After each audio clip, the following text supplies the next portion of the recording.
2019లో చిరంజీవి గారి political strategy అంటే ఏదైనా స్టెప్ ఉంటుందా లేకపోతే he is confined to Saira is his only target for 2019.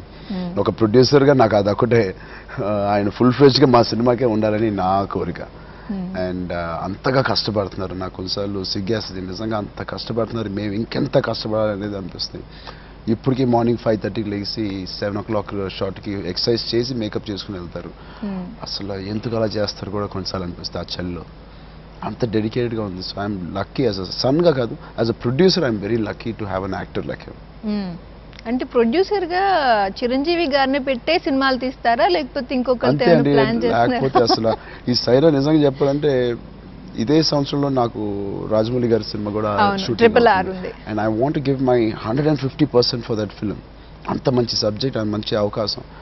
So మధ్యలో ఈ సైరా కూడా అఫ్ కోర్స్ ఎప్పటి నుంచి స్టార్ట్ అయింది.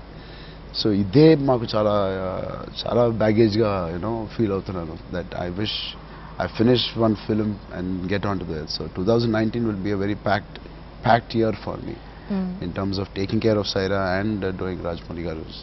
I pray to God rendu superb ga cheyalani I feel.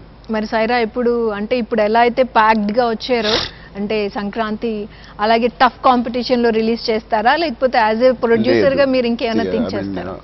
ఆ టైంలో వచ్చే సినిమాలు ఏముంటాయి, మోస్ట్లీ సాహో ఉంటుంది, మాది ఉంటుంది.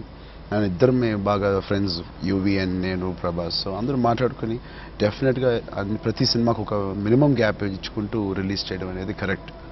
అండ్ అది మనం అందరం ఫ్రెండ్సే కాబట్టి వీ విల్ డిసైడ్ టుగెదర్. తప్ప కాంపిటేటివ్గా రిలీజ్ చేయాలనుకోవట్లేదు. అనుకోవట్లేదు.